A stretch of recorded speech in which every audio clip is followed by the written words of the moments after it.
मानेसर से निर्दलीय मेयर प्रत्याशी विजय नंबरदार प्रेस कॉन्फ्रेंस कर रहे हैं।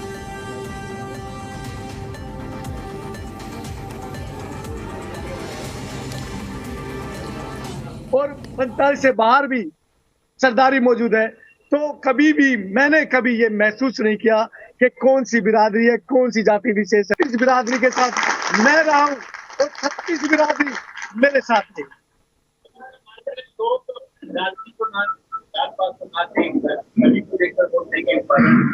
हाँ, ये मैं अभी नई बात बताता हूँ। अभी यानी कि 2-3 की बात, पीछे की तो बहुत सारी बातें हैं। कल मैं ग्राम हरसरू में था, पूरी के पूरी 36 हर एक बिरादरी ऐसे टूट पड़ी कि उनका बेटा वो आज हरसरू में आया है और शाम से ही कासन गांव से फोन आ रहे हैं कि जी हमने कार्यक्रम तो कर दिया आपका, जो वोट के लिए कार्यक्रम हो चुके, लेकिन उसके बाद हम एक बार और आपको बुलाना चाहते हैं।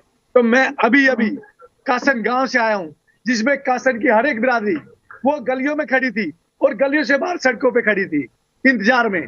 तो उनका आशीर्वाद लेके आया हूं और ये महसूस करके आया हूं कि मैं एक स्पेशल बिरादरी का नहीं, मैं 36 बिरादरी का हूं। सभी मेरे बुजुर्ग मोजीजान, मेरे भाई, मेरे चिंतक वो चाहते हैं कि ऐसा नेता, मैं नेता नहीं हूं, ऐसा ये समझो समाज का विकास करने वाला जो शिक्षक रहा है, वो समाज के बीच में आए, इस नगर निगम मानेसर में आए और इसका विकास करे, एक अच्छे शहर का स्वरूप।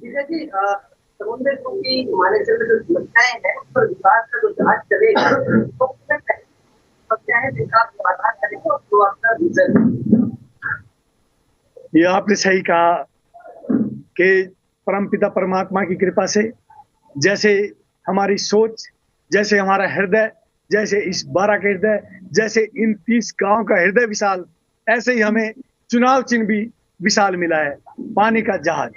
और ऐसा जहाज जो यानी कि जिसमें सब 30 गांव के सभी जन जिसमें बैठे और फिर विकास की तरफ बढ़े। आप समस्याओं की बात कर रहे हैं, कुछ समस्याएं इतनी जटिल हो गई हैं कि उनको 1 नंबर, 2 नंबर, 3 नंबर देना बड़ा मुश्किल हो गया है।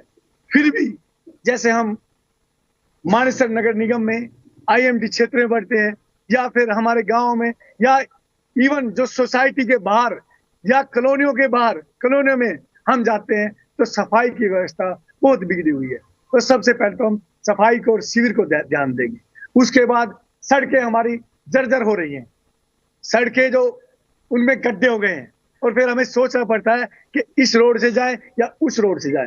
पहले घर से निकलने के बाद और इस नगर निगम मानेसर को पार करने के लिए पहले हमें रोड मैप बनाना पड़ता है, रूट डिसाइड करना पड़ता है कि उस रोड से जाएंगे, उस रोड पे सड़कें कुछ ठीक हो जाए, मिल जाए, और उस पे तो इनकी सड़कें इस लायक है ही नहीं।